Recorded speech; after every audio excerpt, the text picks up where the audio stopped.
Apocalypse de Jean, chapitre 7 et le verset 17. Alors le contexte de ce chapitre, il est question des serviteurs de Dieu, il est question des saints et il est question des martyrs.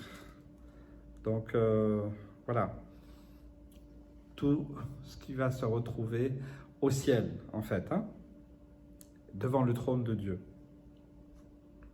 Même le verset 16, ils n'auront plus faim, ils n'auront plus soif, le soleil ne les frappera point, ni aucune chaleur. Et le verset 17, car l'agneau qui est au milieu du trône les paîtra et les conduira aux sources des eaux de la vie, et Dieu essuiera toute larme de leurs yeux. Bien sûr, il est question de nos frères et sœurs persécutés, martyrs. Alors ne cherchez pas à être un martyr pour avoir un passe-droit quelconque au ciel, non. Parce que voilà, ceux qui subissent la torture, c'est horrible. Ils peuvent souffrir dans des énormes souffrances, des fois pendant des jours, des semaines, des mois. Il y en a qui sont doués pour faire souffrir longtemps sans tuer. Et aujourd'hui, en 2023, le dernier index de Portes ouvertes aux chrétiens persécutés déclare qu'il y a plus de 360 millions de chrétiens persécutés dans le monde. Rien de nouveau, voilà. Et beaucoup sont morts, des millions sont morts depuis plus de 2000 ans. Eh bien, ce sont ces martyrs dont il est question, et qui sont dans la présence de Dieu, et qui vont avoir, on va dire, une part particulière, puisque Jésus, l'agneau de Dieu, sera au milieu d'eux, il les conduira aux sources des eaux de la vie, et il essuiera toute larme de leurs yeux.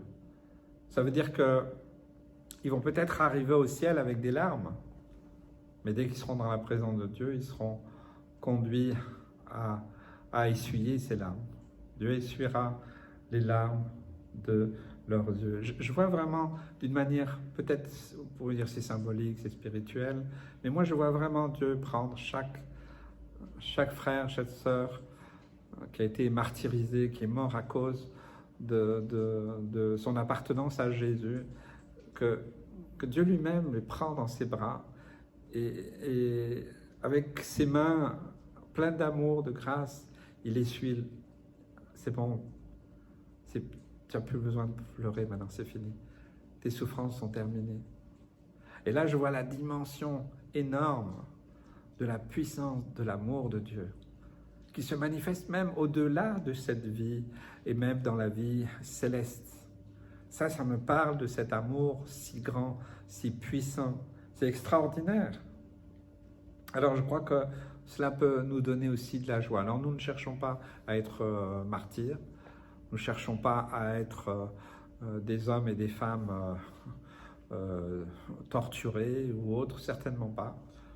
Mais sachons que de plus en plus dans le monde, eh bien d'ailleurs cet index il a évolué.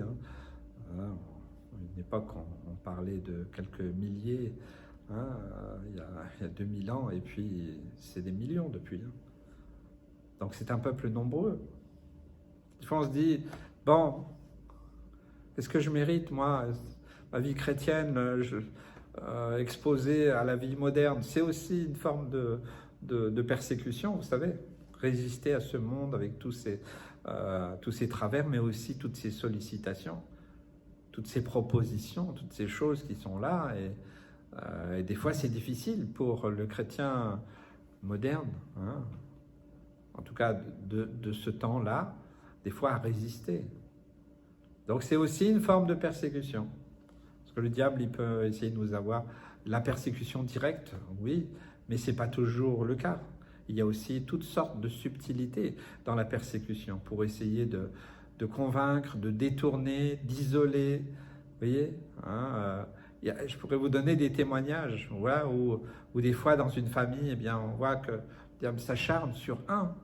Puis quand on ne comprend pas, j'ai mis du temps à comprendre cela et ensuite, eh bien, voilà, c'est aussi un principe biblique dans ma vie, mais aussi dans l'exercice du ministère vis-à-vis de chaque personne, en disant, chaque famille, au chef de famille, vous êtes le sacrificateur dans votre maison, faites attention à tout ce qui rentre, tout ce qui sort, tout ce que vous regardez, tout ce que vous écoutez, ça a une importance spirituelle et que le diable fera tout.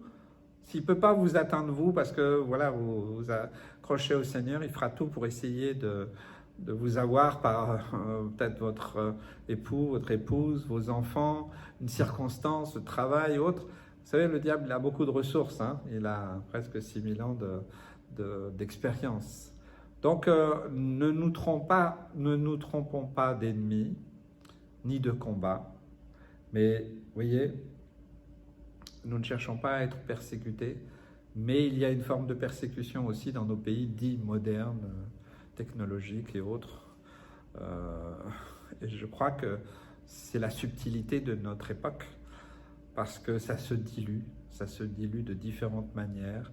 Et peu à peu, bien, il y a des choses qui rentrent dans nos vies, dans nos couples, dans nos familles, dans nos maisons, des fois dans nos assemblées, même des fois ça vient dans nos pratiques.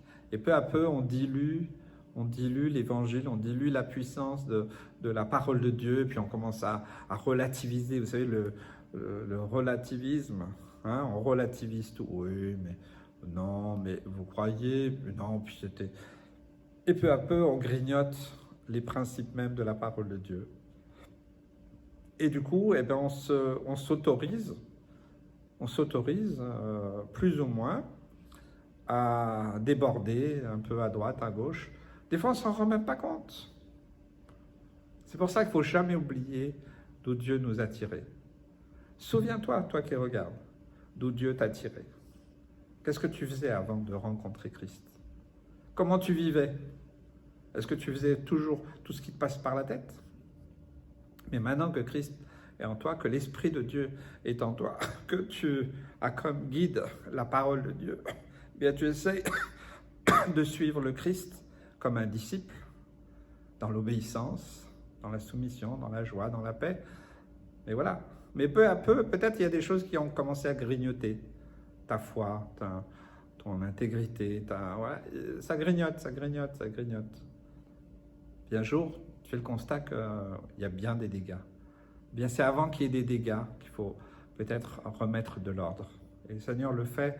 Et s'il le rappelle si souvent dans sa parole, et si aujourd'hui j'ouvre ma bouche, c'est aussi pour que, eh bien, des frères et des sœurs, je vous aime de l'amour du Seigneur, sans jugement, sans condamnation, eh bien peut-être c'est de faire le point. Seigneur, où est-ce que le diable a grignoté là? Que quelque part, c'est une forme de persécution parce qu'il m'a eu dans tel ou tel domaine. Puis là, il grignote. Puis il essaye avec mes enfants, ma femme, avec mes enfants, avec les temps, les circonstances. Et tant qu'on ne voit pas clair, on ne discerne rien. Et alors, on perd beaucoup de temps à se lamenter. Ah, je subis des pressions, j'ai des épreuves. On se trompe. Il faut seulement que nos yeux s'ouvrent pour que nous puissions vraiment prier, intercéder de la bonne manière. Que Dieu vous bénisse, vous aide dans vos propres combats. Et tenez bon, frères et sœurs. Tenons bon, pas par nos propres forces, mais par l'Esprit de Dieu.